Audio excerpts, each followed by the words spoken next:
Hey guys, Anthony here. It is Wednesday, April 3rd, 2024. In the book of Jeremiah, I'm rereading it, and in chapter 1, it goes on to show how and why Jeremiah was called by God, by the Most High. But he goes a step further and tells him, not only am I calling you now, but in verse 5, he says, before I formed thee in the belly, or in the womb, I knew thee, and before thou camest forth out of the womb, I sanctified thee, or set thee apart, he says. And I ordained thee a prophet unto the nations. So this is before Jeremiah was even born, that the Most High already had him picked out.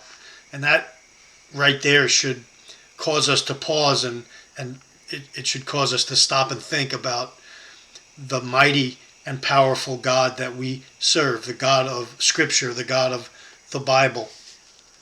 And so it goes on to say that he gives him two visions. One vision showing that, yes, I'm going to be there as an almond tree. I'm going to be there for you.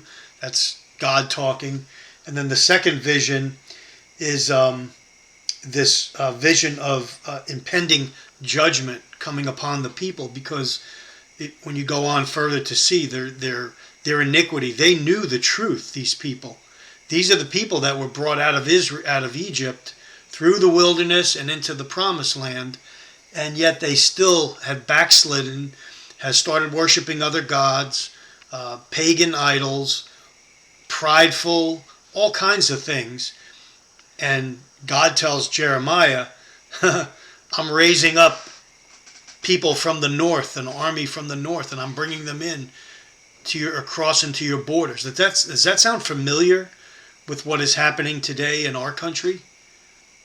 Does that sound familiar to the millions brought in onto our borders of military-age men? Could it be the Most High giving us a warning on impending judgment? Many have been talking about that, but think about it. We're supposed to be that nation, that beacon of light to the world, because we claim we're believers as a nation. If you poll everybody in the nation, they'll claim they're believers on the most part. Yet in here, it goes on to tell Jeremiah that they have backslidden. And then he gives Jeremiah assurance. I have made thee this day a defenced city, an iron pillar, a brazen wall. In other words, you're going to be able, Jeremiah, to go up against anybody that comes against you. And he says, and they shall fight against thee, but they shall not prevail against thee, for I am with thee, saith the Lord, to deliver thee. Who's going to come up against him? Political leaders, religious leaders, and common people were going to come up against Jeremiah. And it's the same thing happening today to those of us that are preaching the truth and getting the truth out there. We're shadow banned. The political realm comes up against us. The religious leaders, the so-called religious leaders, come up against us. And the people, many common people that are brainwashed or under a delusion, come up against us. But it says here in the Word, don't stop. Stand strong, he tells Jeremiah. And so that's the message I wanted to get out today in chapter 1 of Jeremiah. And I'll close with this. In John chapter 8, 31 to 32, Yahusha, Jesus, tells this to his disciples. If you hold to my teaching, you are really my disciples. Then you will know the truth, and the truth will set you free. If you hold to the truth.